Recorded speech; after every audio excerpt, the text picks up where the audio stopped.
passant près d'un chantier, un homme est très intrigué par la construction.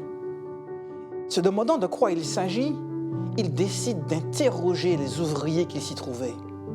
S'étant approché du premier, il lui pose alors la question « Que faites-vous » L'homme, surpris, s'arrête un instant, le regarde puis répond « Moi, je pose une brique. Je m'arrange pour qu'elle soit bien horizontale, afin qu'elle puisse s'aligner parfaitement avec les autres. » Insatisfait par la réponse, il choisit d'interroger un deuxième ouvrier en lui posant la même question. « Que faites-vous » L'homme lui répond alors « Moi, je construis un mur. Je m'arrange pour qu'il soit bien vertical, ne penchant ni d'un côté ni de l'autre. » Toujours insatisfait par la réponse, il se décide à interroger un troisième ouvrier qui était là juste à côté.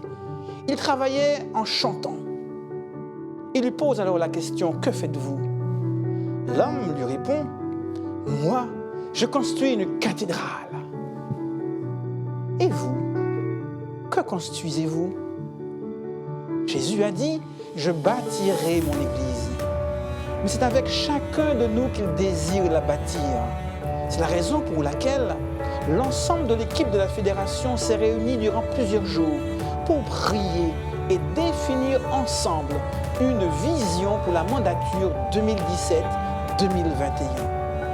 Cette vision, c'est que chacun, par la puissance de l'Esprit, dans l'unité et l'attente du retour du Christ, contribue à construire l'Église pour en faire un lieu de guérison des cœurs, de paix et de proclamation de l'Évangile.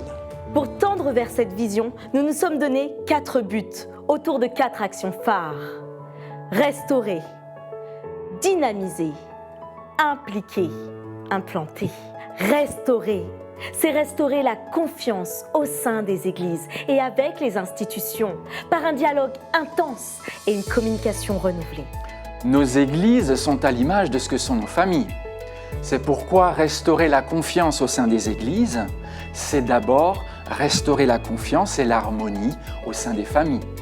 Si nous voulons des églises fortes, il nous faut travailler à fortifier les relations dans le couple et entre les parents et les enfants. On a besoin également de resserrer nos liens avec nos responsables d'église.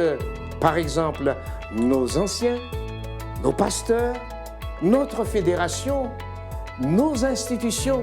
Dynamiser, c'est dynamiser nos églises par la prière et par des formations pour qu'elles puissent répondre de manière pertinente et visible aux besoins de nos contemporains. Le ministère de Jésus était enraciné dans la prière et entièrement tourné vers les autres. En tant que ses disciples, nous voulons continuer de nous former pour suivre son exemple et être au service de nos contemporains. Impliquer, c'est impliquer plus largement chacun, mais plus particulièrement nos jeunes, pour en faire des acteurs majeurs dans l'Église autour de son identité. Une jeunesse impliquée est une Église forte. C'est notre rôle de les former, de les accompagner dans la confiance afin qu'ils prennent toute leur place dans la vie de nos communautés. Implanter, c'est implanter des églises par une évangélisation dynamique et par l'acquisition de bâtiments. Nous avons tous une expérience spirituelle dont nous pouvons témoigner. Le temps est venu d'unir nos forces pour remplir la mission que Dieu nous a confiée. Chaque église doit avoir son lieu de culte. L'acquisition de bâtiments est un immense défi, mais tout devient possible lorsque nous bâtissons avec Dieu. Nous sommes impliqués dans de nombreuses actions au sein de nos communautés. Mais que faisons-nous réellement? Si nous restons focalisés sur l'action, nous posons une brique. Peut-être voyons-nous un peu plus loin et construisons-nous un mur. Mais nous sommes invités à aller encore bien plus loin. Lorsque nous prenons conscience de l'extraordinaire ambition que Christ a pour son Église, alors nous construisons avec consécration, nous construisons avec intelligence, nous construisons un édifice qui durera jusque dans l'éternité. Il y a tant à faire pour construire l'Église. Inviter un étudiant à partager un repas, dire à un responsable une qualité que nous apprécions chez lui, ou encore prier pour une personne qui ne vient plus à l'Église. nous vous invitons à réaliser au moins 3 actions que vous n'avez pas l'habitude d'accomplir en choisissant dans le document « Construisons ensemble ». Vous y trouverez beaucoup d'exemples. Imaginez, si chacun de nous réalise une action, cela fera 10 000 actions en une fois. Si nous réalisons chacun 3 actions, cela fera 30 000 actions.